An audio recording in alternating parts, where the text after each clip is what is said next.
Napakatindi po ng ating reaction video ngayon. Amerika nagpadala na po ng isang katutak na military assets papuntang Middle East dahil nga po sa tensyon nila laban sa Iran. At ito pong Iran, kinabahan dahil po ang Iran po ngayon ay isinara po nila ang kanilang biyahe sa kanilang himpapawid. Para po sa konteksto ng ating reaction video, panoorin po natin ang video to. Let's do this. Tila nakaramdam na ng takot ang Iran at gusto na nitong makipag-ayos ngayon sa Amerika. Ito ay matapos mamonitor ang mga puwersa ng Amerika na nagsisidatingan na naman sa ilang bahagi ng Middle East kasunod ng banta ni US President Donald Trump na aatake ito sa Iran. Alamin ang buong detalye mamaya. At sa West Philippine Sea, namataan ang presensya ng isang barkong pandigma ng China at isang Coast Guard vessel kung saan hinaras nito ang mga mangingisdang Pilipino malapit sa Scarborough Shoal. At isa sa 6 na bagong barko ng Philippine Navy umalis na mula South Korea at patungo na ngayon sa Pilipinas. Kaya't para malaman ang buong detalye ay tumutok at makinig na mabuti. Sa patuloy na protesta sa Iran upang pabagsakin ang rehimeng Khamenei ay umabot na sa libo-libong sibilyan ang nasawi at libo-libo din ang ikinulong. Nagbanta ang Amerika sa Iran noong linggo na makikialam ito gamit ang puwersang military. Nakita niyo yan, no? B-2 bomber. Ito pong parang spaceship. No? Yan po ang tatapos kay Khamenei kapag hindi siya tumigil. Sinasabi ko po sa inyo, yan na po ang nasa himpapawid non-stop 24/7, 24 hours. Nasa ere at talaga pong ang dami na pong military assets na pinapunta ng Amerika papunta po ng Middle East para po dyan sa Iran. Dahil umano sa pagpatay sa mga nagpoprotesta, pero agad na tumugon ang Iran at sinabing gaganti ito at tatargetin ng mga military base ng Amerika. Ngunit ilang araw ang nakalipas ay tila nakaramdam na ng takot ang Iran kung saan inihayag ni US President Donald Trump na tinatawagan siya ng mga pinuno ng Iran at gusto umanong makipag-ayos. Pero kahapon ay muling nag-post si Trump at hinimok ang mamamayang Iranian na ituloy lang ang protesta dahil kinansila din niya ang mga pulong at paparating na rin umano ang tulong. Dapat kasi aminin na ni Khamenei na talagang hindi niya kaya ang Amerika. Ito na po talaga yung katapusan niya kapag natuloy na po yan, yung pag-atake ng Amerika dyan sa Iran. Dahil grabe na nga po yung ginagawa ng Iran sa kanyang Iranian citizens, no? Ilang libo na po ang namatay dyan. At marami na pong inaresto, maraming nasa hospital, pati mga bata. At meron nga po dapat na i-execute pero dahil nga po sa sinabi ni President Trump ay hindi na nga po daw natuloy yun. Ibig sabihin lang po noon ay nakapag-isip-isip po itong Iran na talaga pong seryoso itong si President Trump na aatakihin talaga itong Iran kapag hindi nila tinigil ang execution na yun. Nababahala na ngayon ang Iran dahil sa posibleng pag-atake ng Amerika, lalo pat iniulat ng isang Hebrew channel na kita nyo, nangunguna talaga, nasa gitna pa yung B-2 bomber. Nakikita nyo yan? Matitindi po yung military assets na yan ng Amerika. Kaya sinasabi ko po sa inyo ay talaga pong wala pong panalo dito ang Iran. Mataan ang ilang mga bombers ng Amerika sa Middle East habang ang ilang puwersang pandagat naman ng Amerika ay unti-unti na rin umanong nagsisidatingan sa Mediterranean. Diba? Grabe, ganyan po katindi ang military assets ng Amerika. At sinasabi ko po sa inyo, no, sinabi na nga po ni President Trump, kapag sinabi niya ay gagawin niya. Kaya eto na po, no, naka-standby na po lahat ng matitinding bomber, mga carrier ng Amerika dyan sa Middle East. Grabe talaga ang Amerika. Napakalakas.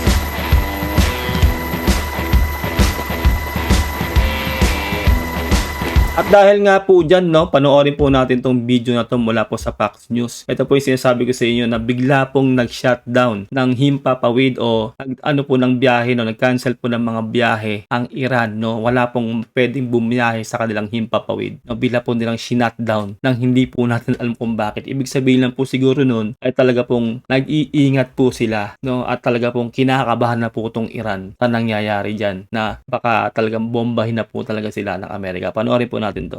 And moments ago, Iran closed its airspace without explanation, at least temporarily. Here to discuss this, Arkansas Senator Tom Cotton. Senator, 3 hours ago, we were hearing that America could be planning military strikes against Iran. Yes. However, the president came out and made those kind of cryptic comments about the killing stopping. Then Iran closes its airspace and we're moving personnel out of our military bases in the region. What the heck's going on here? Well, Laura, what I would recommend is rather than closing its airspace, it stop the violence against its own people. Tama. The massacre of innocent civilians now probably numbers in the thousands. President Trump has made it clear he's not going to tolerate this kind of wanton violence against the people who are simply yearning for freedom after 47 years Tama. of oppression by the Ayatollahs, which are also spreading revolutionary violence and terror around the world. So, talagang confirm na talaga pong hindi nagbibiro si President Trump. Ayaw niya nga daw itolerate po yung mga pagpatay massacre po dyan sa Iran. Talaga pong help is on the way na nga po, talaga legit. Kaya nga po itong Iran ay nag-shutdown na nga po sila ng kanilang airspace, no? Talaga pong wala na pong biyaheng panghimpapawid sa kanilang airspace. Ang opinion ko po dyan, kaya po ginawa po ng Iran yan para po talaga totally ma-monitor po nila kung sino yung papasok po ng mga eroplano o kung anumang vehicle na panghimpapawid ang papasok dyan sa Iran para ma-monitor nila. Ganyan na po katakot ang Iran ngayon, no? Kasi po, syempre kung may biyahe pa rin po ng mga commercial air flights, no, mahihirapan po ma-counter ng Iran yung papasok ng mga B-2 bomber. Alam niyo naman po yung B-2 bomber ng Amerika, sobrang bilis po nun at ang tahimik, no? At grabe po yung dalang bomba po nun. Yun po ang talagang nagbagsak doon sa kanilang nuclear facility dyan sa Iran last year, noong 2024. Yun nga po yung ginawa po ni President Trump noon. At ito po, marami pong B-2 bomber na naman ang nakaantabay lang, nag-aantay na lang po ng go signal ni President Trump para bombahin po itong Iran. Diba po? Obviously, natakot po dito ang Iran. Kaya po talaga nag-shutdown sila ng kanilang airspace. Blood of hundreds of Americans on their hands. I think President Trump this afternoon was specifically referring to certain public executions that were scheduled that it appears at the time had not gone forward. We'll find out, as he said. Saka ano yun, di ba? Yung execution nga na yan, di ba? May petsa na kung magkinabukasan. Bakit hindi tinuloy ng Iran? Ibig sabihin lang po noon, kinabahan talaga sila. Natakot sila sa Amerika. Tinunod nila yung sinabi ni President Trump na tigilan yung execution, kundi bobombahin sila. Kaya nga sinabi ni President Trump, di ba? Nahinto yung execution nung mga nahuli na yon, no? Particularly yung 26 years old. Kaya talagang solid talaga itong si President Trump. Talagang hindi po siya nagbibiro sa kanyang gustong gawin dyan sa Iran. Para nga po maliberate na po ang mga Iranian citizen dyan. Sobrang hirap na po sila dyan at kawawa talaga. Grabe, Amerika talaga. Walang tatapat. Ang mga nagpoprotestang Persian sa Iran o totoong mamamayang Iranian ay nagtatanggal na ngayon ng mga hijab dahil ang tunay umanong Persian ay hindi naman talaga gumagamit nito. Mula kasi ng sakupin ng Islam ang Iran at pinatalsik ang mga hari ng bansa ay pinalitan ang watawat at pinagsuot ng mga hijab ang babae. Okay. Maraming bansa ang nakatingin o nakaabang ngayon sa posibleng pag-atake ng Amerika sa Iran. Tama. Hindi rin malaman kung dudukutin din ba ng Amerika si Khamenei o Hindi malabong mangyari yan. Baka ganun din yung gawin, no? Delta Force, no? Yung B-2 bomber, Delta Force na po yung kakana dyan. Pati po Navy SEALs, baka po papuntahin na po ni President Trump din dyan, no? Sanib pwersa na po yung ahensya ng Amerika. Alam naman na po natin, pag gumalaw po yung mga yan, sobrang tindi, no? Ng mga sandatahang lakas ng Amerika. Kaya hindi po pwedeng isang tabi natin yung senaryo na yon. At kapag nagawa yun ng Amerika, talaga pong record-breaking na. Kasi po pangalawang leader na po yan ng isang bansa ang makukuha nila ng ganun-ganun lang. Kung sakasakali. Iran, hindi rin malaman kung dudukutin din ba ng Amerika si Khamenei o isasama ito sa pagwasak ng ilang bahagi ng Iran. Kaya't abangan natin yung mga kabayan. At sa update naman sa patuloy na tensyon sa West Philippine Sea, iniulat ng Philippine Coast Guard na habang ang bangkang pangisda ng mga Pilipino ay patungo sa pangisdaan nito sa kanluran ng Baho de Masinloc, ay isang barko ng People's Liberation Army Navy na may... Ito dapat yung para sa akin po, no? Ito dapat lang nasasampulan dyan si Xi Jinping, no? Talagang, yan po dapat na na gawin yung parang ginawa kay Maduro, yung bilang, di ba? Yung magugulat sila bilang na lang merong Delta Force na pumasok sa bansa nila, kinuha si Xi Jinping. Ito talaga ay pinakatibonyo sa lahat. Itong, ewan ko ba kung bakit ganito tong leader na to ng China. Numerong 621 at isang barko ng China Coast Guard na may numero namang 23521 ang humarang sa daanan ng bangkang pangisda ng mga Pilipino na sa 16 nautical miles timog silangan ng Shoal sa Baho de Masinloc.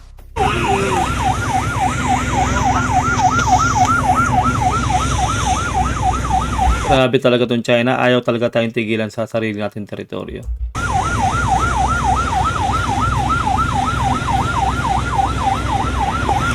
Kaya nga sabi ko sa inyo no, yung nakarang reaction video natin, imagine nyo kung hindi umalis nung 1992 ang Amerika sa atin, yung mga military base nila, hindi po tayo gaganyanin ng China. At unang-una, kung mula nung 1992 hanggang ngayon ay nasa atin po yung military base ng Amerika, napakalakas na po ng Pilipinas. Tandaan nyo yan, talaga pong meron tayong matinding suporta. Kaso nga lang po, uulitin ko sa inyo, yun po ang pinakamatinding wrong decision na ginawa nung 1992 ng ating presidente, kung sino man yung presidente na yun. Kasi po, kung talagang noon pa, nung 1992, hanggang onwards, hanggang ngayon, nasa atin ang Amerika, baka sobrang tindi ng ating sandatahang lakas. At yun nga po, magaan ang buhay natin. No? Kasi po, alam niyo naman po, no? Lalo po yung mga medyo maedad na dyan tulad ko, no? Alam niyo naman po yung buhay po natin, no? Nung nasa Pilipinas po ang Amerikano, ay magaan po ang buhay natin. Kung hindi man ganoon kayaman ang buhay, ay hindi po tayo naghihirap. Kumbaga po, nasa average po yung buhay ng Pilipino noon. Pati po yung cost of living po natin maganda noon. Kaya sana, no, sa susunod, kung talaga pong magkakaroon po tayo ng golden opportunity na magkakaroon po tayo ng matinding alyansa sa Amerika, sana po wag na po baliwalain ng ating gobyerno. Ang Amerika po, para sa akin po, no, ang Amerika po ang pinaka number 1 na dapat na kaalyansa ng Pilipino dahil yan po ang numero 1 matinding nakakatulong sa atin mulat sa pool. Walang bansa na matinding nakatulong po sa Pilipinas mulat sa pool kundi ang Amerika. Real talk po yan. May naghanap buhay lang. Bakit ganoon? Nga naman. Nasa 30 metro lamang umano ang lapit ng barko ng China sa bangkang pangisda o parang 6 hanggang 7 kotse na pinagdugtong ang haba nito. Kaya't nagpalit ng direksyon ang bangkang pangisda patungong Timog Silangan upang iwasan sana ang barko ng China. Ngunit sinusundan pa rin umano sila ng barko ng China Coast Guard. Agad na tumugo naman ang multi-role rescue. Pero ang kagandahan nga po dyan sa ating mga mangingisda, no, sanay na po sila at hindi na po talaga sila nagpapatinag dyan sa China. Kung sakali pong magkaroon po ng mga ganyang instances, ay halimbawa na rescue sila ng PCG, agad po silang bumabalik sa karagatan po natin at nangingisda sila. No, ganyan po katindi ang ating mga mangingisda. Dahil unang-una po, lagi ko pong sinasabi sa inyo, yan lang po talaga ang kanilang hanap buhay o kabuhayan. Kaya wala pong makakapigil sa kanila na mangisda dyan sa ating iisi dyan po sa Baho de Masinloc. Real talk po yan. Kaya sana wag pong pababayaan po ng ating mga PCG ang ating mga pobreng mga mangingisda. Tulungan po nila palagi, lagi nilang bantayan para po hindi na po talaga solid na mabubuli ng mga pesting Chinese Coast Guard na yan. Defense vessel ng Philippine Coast Guard na BRP Cape San Agustin at doon ay sumakay ang kapitan ng bangkang pangisda sa barko ng Philippine Coast Guard at Tama. nagbigay ng kompletong salaysay ng mga agresibong maniobra ng barko ng China. Ako nga ho pala si Ryan Jacinto, taga Subic ng Baliso. Ako ang kapitan ng Prince LJ na ginigit-git ho ng China kanina. Ay mabuti na lang ho kayo nandito ang tropa. Yes. Itong mga Philippine Coast Guard natin na awa ng Diyos sinakluluhan ho kami dito para mailayo ho kami doon. Saludo po sa Philippine Coast Guard, hindi rin po biro ang kanilang trabaho dyan sa ating iisi, lalo po sa Baho de Masinloc. Solid po kayo. Nagbantay ang barko ng Philippine Coast Guard sa mga mangingisda upang maipagpatuloy ng mga mangingisda ang kanilang operasyon sa lugar ng pangisdaan. At tulad ng laging sinasabi ng Philippine Coast Guard sa mga pahayag, ay muling pinagtibay nito ang matatag na pangako ng ahensya na protektahan ng mga mangingisdang Pilipino at itaguyod ang kanilang karapatan sa katubigan ng Pilipinas. Tama. Nananatili umanong matatag ang Philippine Coast Guard sa pagtatanggol sa kaligtasan at mga karapatan ng mga mangingisda alinsunod sa United Nations Convention on the Law of the Sea at 2016 Arbitral Award. Tama. At dagdag na balita mga kabayan, inaasahang darating umano sa bansa sa mga susunod na araw ang bagong barko ng Philippine Navy na Nice. BRP Raha Sulaiman. Sa isang post ay makikita ang barko na paalis na mula South Korea at may watawat na ito ng Pilipinas. Maraming salamat po sa South Korea, no, dahil sila po ang isa po sa magagaling na nagmamanufacture ng ating mga barko, bagong barko. No, solid po. At siyempre, kudos po sa ating Pangulong Bongbong Marcos kasi po talaga pong hindi niya po pinababayaan na matenga lang ang ating sandatahang lakas. Talaga pong nag-i-improve day by day ang ating buong sandatahang lakas. Ang ating Air Force, ang ating mga armas, lahat po, mga drones. Talaga pong marami na po at meron na po tayo niyan. At dadami pa po yan kapag po talaga pong nagdire-diretso pa po ang suporta ng malalakas na bansa sa atin para po makakuha po tayo ng matinding makinarya para makapagpagawa pa po tayo ng mga bagay na yan para po sa ating kaligtasan, sa ating EEC. Ang BRP Raha Sulaiman ay isa sa 6 na offshore patrol vessels na inorder ng Pilipinas sa South Korea sa Nice. ilalim ng revised AFP Modernization Program Horizon 2. Nice. Ganda.